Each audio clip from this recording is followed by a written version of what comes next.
Hey guys, my sweet and sour chicken is better than your Chinese takeout sweet and sour chicken. Stay tuned for a Jamaican prepping sweet and sour chicken recipe.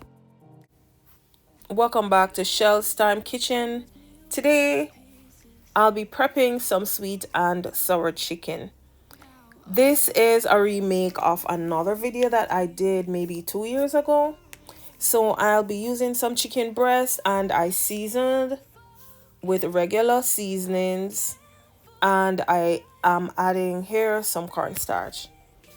I added an egg to this because I wanted to. The first one I did not add any egg.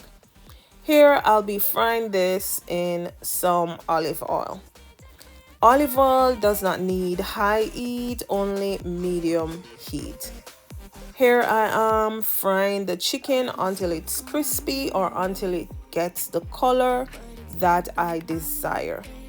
Once fried, this can be eaten as is. It's almost like French fried chicken, and I did not use a lot of oil, and once I added it on my foil paper, you did not see any oil running. We know fried foods is not good for us, but sometimes we cheat. Once I was done frying all this, I laid it on the tray and I gathered together my green seasonings.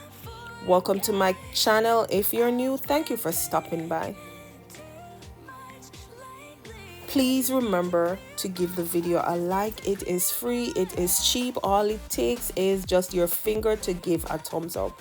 So I'll be using some pineapple juice, ketchup, vinegar, garlic, onions, bell pepper, and a little brown sugar or cane sugar as we call it back home in Jamaica.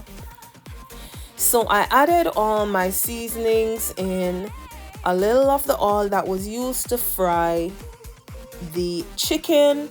Once this becomes translucent, and I don't like my sweet and sour chicken with a lot of bell pepper. You can also do it without the bell pepper. Then I added in my sugar, because if the sugar goes in first, we know that it will burn, where it will give a color like browning, and this chicken is more of an orange looking color chicken. Once I added my sugar, then I added in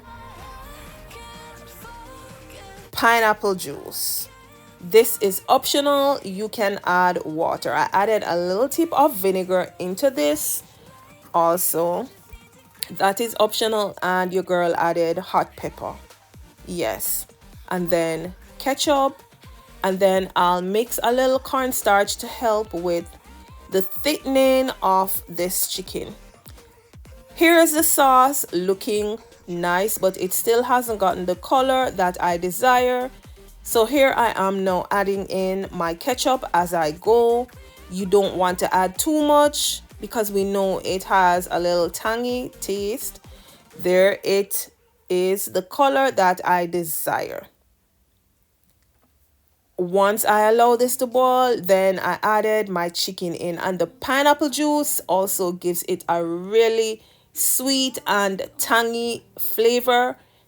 Hence the reason why I used pineapple juice in mine. And I'll be adding chunks of the pineapple in this. Once this is done, once all the chicken was added to the sauce, I allowed to cook for only 5 minutes. Then I added in pineapple chunks. This is optional. If you don't like pineapple in sweet and sour, then you can exempt this. Listen, the color, the taste, the flavor, this was everything I wanted and desired. Tastes better than the Chinese takeout. Listen, if you made it this far in the video, why not subscribe? Why not give the video a like? It is free. Over here on this channel, I prepare homemade meals and I drop in a little bit of other cultural dishes into my cooking as a Jamaican.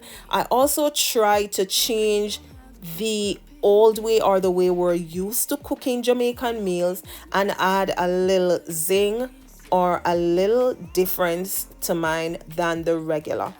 Look at my sweet and sour chicken. Tell me it is better than your Chinese sweet and sour chicken. And of course, it tasted really delicious. I'm so sorry you were not able to taste it, but from the look of it, it tasted really, really good. Here is dinner served with some steamed bok choy or pap choy as we call it, cabbage, carrots, a little avocado on the side, and a little bed of white rice. Thank you for stopping by my channel. Be inspired. Stay inspired. Don't let anything defeat you. Once defeat comes, fight your way through. Pull your way through. Find your passion and turn your passion into something good.